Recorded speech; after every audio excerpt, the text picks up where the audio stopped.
যারা অন্যের দোষ খুঁজে বেড়ায় তাদের কখনো ভালো হয় না, হবেও না।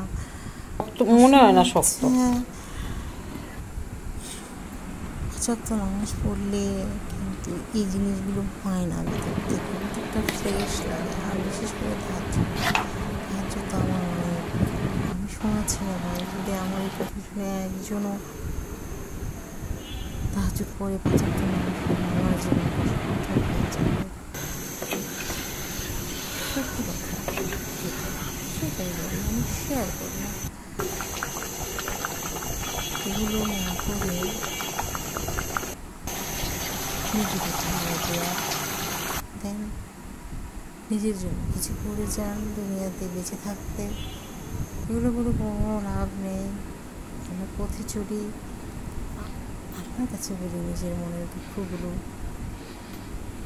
অন্যের দোষ খুঁজে বেড়ানো এই অভ্যাসটা বাদ দিয়ে দিই।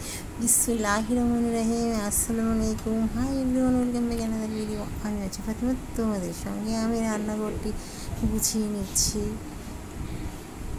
কেমন আছো বন্ধুরা? আশা করি খুব খুব ভালো আছো। আল্লাহর অশেষ রহমতে আলহামদুলিল্লাহ আমি ভালো আছি। আমার এই ভিডিওটি যে যেখান থেকে দেখছো বন্ধুরা, তাদের জন্য আরেকবার জানালাম দোয়া, ভালোবাসা, স্বাগত। হয়তো রান্নাঘর পরিষ্কার করে ঘরে চলে আসা হয়েছে।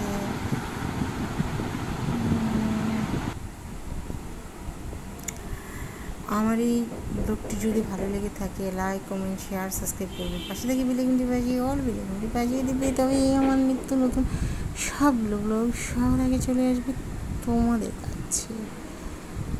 আমার প্রিয় বন্ধুরা, অনেকে অনেক কিছু জানতে চাও মেসেঞ্জারে, হোয়াটসঅ্যাপে। না, সামনে আসি না তা নয়, সামনে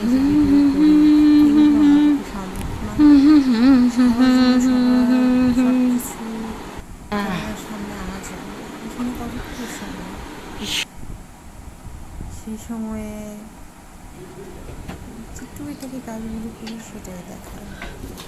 কারণ আমি তো আমার প্রিয়, এই তো হাফ কাপ তেল দিয়ে পেঁয়াজ, কাঁচামরিচ, তেজপাতা ভালোভাবে নেড়ে চেড়ে কষিয়ে, পেঁয়াজও দিয়েছি কাপের মতো, কষিয়ে ব্রাউন কালার হয়ে তখন একটু পানি দিয়ে বাকি মশলাগুলো দিয়ে দিয়েছি। মরিচের গুঁড়ো, ধনিয়ার গুঁড়ো দিয়ে দিয়েছি। যেমন ভালো করে কষিয়ে নিচ্ছি। এই আমার এই মশলাটা 25 রকমের আইটেম দিয়ে আমি